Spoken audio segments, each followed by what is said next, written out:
ainda falando sobre a situação econômica do país, uma reforma importante que a gente está falando há meses, a reforma da Previdência, hoje pode ser aprovada em primeiro turno na Câmara, mas paralelamente há uma tramitação de uma outra reforma tão importante quanto, que é a reforma tributária. E gentilmente nos atendendo está conosco o ex-deputado federal Luiz Carlos Rauli, que inclusive a proposta dele de reforma tributária começou a tramitar no Congresso Nacional. Deputado, bom dia, muito obrigado por atender a Jovem Pan. Muito bom dia, muito obrigado a vocês pela oportunidade de falar desse tema que é tão difícil, mas ele é o mais importante, né, do país. Claro que a Previdência é importante, a reforma do Estado e as outras reformas, mas a reforma tributária é a mãe de todas as reformas. Estou às suas ordens. Bom, deputado, tem a sua proposta, tem uma outra proposta também em tramitação. Eu pergunto, será que o Congresso não poderia unificar todas essas propostas e concentrar a discussão em uma proposta única para que a reforma tributária seja finalmente aprovada pelo Congresso? Sim, foi esse o objetivo que eu tive como relator da PEC 293 de 2004, durante vários anos como relator na Câmara, de 2015 a 2018, até dezembro, quando nós votamos por unanimidade essa proposta. Ela é uma sistematização, uma conciliação de todas as propostas em tramitação no Brasil nos últimos 30 anos, inclusive essa do CECIF, do Baleia Rossi, do Instituto Atlântico, do Paulo Rabelo de Castro, as propostas que tem o IPPT, todas as propostas que tem no Senado, foram juntadas pela consultoria da Casa. Nós fizemos a centenas de mãos esse relatório de 2018, está pronto para ser votado no plenário, já passou por todas as etapas e esse projeto, ele representa uma mudança radical, né? Ela é uma simplificadora extremamente radical e tecnologia de ponta para a cobrança dos impostos, e também dá para fazer, né, a redistribuição da renda, diminuir a regressividade através da própria base de consumo, antes da legislação do imposto de renda após a Constituição, a emenda constitucional. É um ponto bastante importante dessa reforma que foi apresentada, está em discussão agora no Senado, que é diferente da de Baleia Rossi, que é deputada e foi apresentada pela Câmara, que já tem até uma comissão discutindo. Em comum, elas têm a criação do IBS, que é o Imposto de Bens e Serviços Nacional, que vai ter uma alíquota pequena para poder viabilizar a extinção de 9 tributos. Pegaria todos os impostos federais, pega o ISS, ICMS, IPI, PIS, PASEP, COFINS, CID, IOF, também o salário educação, então contempla essa unificação de vários tributos, e teria o IBS com uma alíquota pequena. Isso faz parte também da reforma proposta na Câmara, que também já está em discussão, autoriza a cobrança do INS patronal no IVA, IBS e IVA seria o imposto de valor agregado, podendo até zerar a alíquota patronal da folha de pagamentos. Então tem essa preocupação também com a correlação à contribuição previdenciária, que é uma grande preocupação por parte do governo.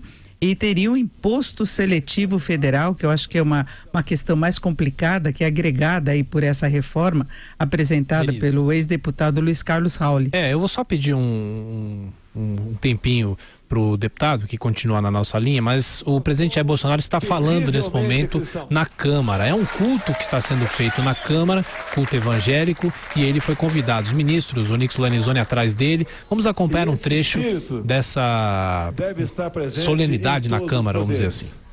Por isso, o meu compromisso: poderei indicar 2 ministros para o Supremo Tribunal Federal. Um deles será terrivelmente evangélico.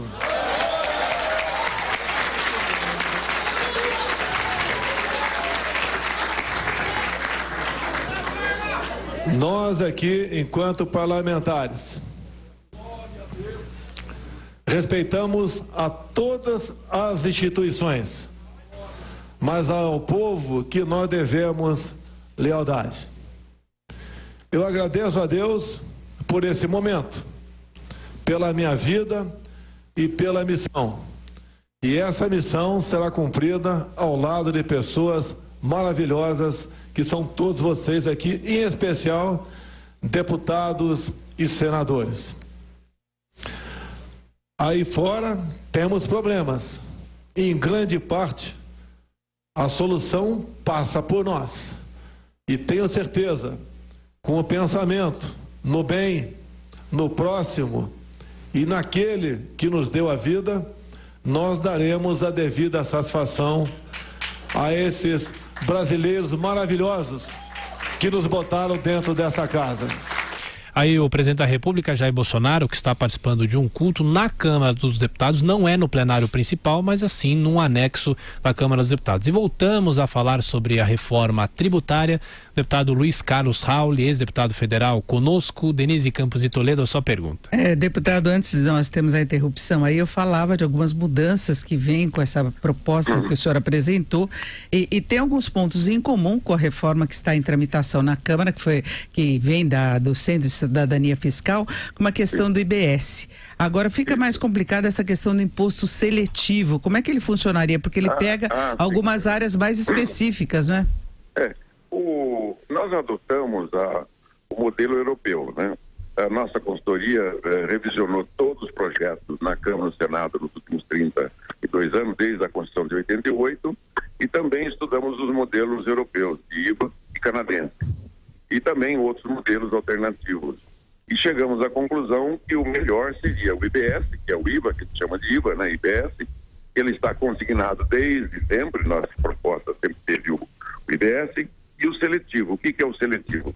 Ele é conhecido como excise tax. Alguns itens podem ser tributados adicionalmente. No nosso caso, optamos por 6 itens, que é energia elétrica, combustível, telecomunicações, cigarros, bebidas e veículos, a serem tributados monofasicamente. Sendo que ao longo da discussão desses últimos anos, acabamos fazendo uma conciliação a pedido dos setores da indústria e de outros estudiosos de tributária. A energia, o combustível e telecomunicações serão tributados tanto no IVA quanto no seletivo, e a alíquota amarrada. Então você terá uma alíquota máxima do dobro da alíquota do IVA.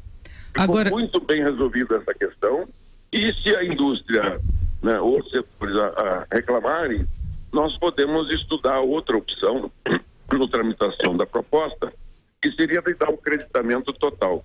Mas há uma mudança, Denise.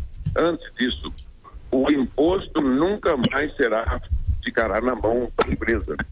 O imposto retido vai ser imediatamente recolhido aos cofres da União e do município online, como eu fiz no Super Simples em 2006, 2007, quando eu relatei o Super Simples Nacional. Eu juntei 8 tributos numa única alíquota, numa única guia. Só que é no mês seguinte que você paga isso, né? E quando a microempresa paga naquele dia, imediatamente o dinheiro vai para a União, Estados e municípios. Agora não. Com a tecnologia que nós estamos propondo, que é a cobrança eletrônica online, modelo Abu Dhabi, que é de um empresário de Santa Catarina que desenvolveu esse modelo, a cobrança será online e toda a contabilidade da empresa será feita na própria conta bancária, como nós fazemos hoje na nossa conta bancária particular. Então, o imposto será retido. Então, não há mais esse problema de cumulatividade, etc., porque toda a tributação que já vai para o consumidor, ela vai de uma forma ordenada e realmente vai ser uma revolução para os negócios, deixando a empresa livre desse encargo declaratório, bilhões de papéis. Deputado, tanto a sua proposta como a proposta que foi apresentada pelo deputado Baleia Rossi, que está na Câmara, elas têm uma certa complexidade para aplicação. E a gente vê que os empresários, muitos têm o receio de que nessa transição, nessa criação do IBS, que seria uma forma de viabilizar a extinção de vários tributos que seriam colocados neste primeiro imposto, que isso acabe acarretando um aumento de carga tributária, pelo menos no primeiro momento. E aí nós temos uma proposta agora de empresários do Grupo Brasil 200, tentando simplificar de uma vez, criando apenas um imposto sobre operações financeiras, imposto que iria substituir todos os demais tributos. Então a gente vê esse receio da sociedade de que no final das contas se tenha aumento de carga tributária, há temor em relação à complexidade de aplicação. Como é que o senhor vê essa discussão? Bom, Denise, eu falo da minha experiência como relator. Há 32 anos eu trabalho a matéria tributária. Fui secretário da Fazenda do Paraná 2 vezes e deputado federal 28 anos e participei de todos os debates de reforma tributária dos últimos 32 anos.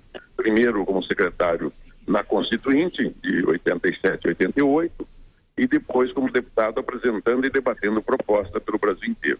E nesses últimos 4 anos, percorrendo o Brasil, 170 palestras em 2 anos eu fiz, 500 reuniões técnicas com todos os setores, trabalhadores, empresários, profissionais liberais, OAB, todos os institutos, CECIP, inclusive a proposta CECIP está pensada na nossa.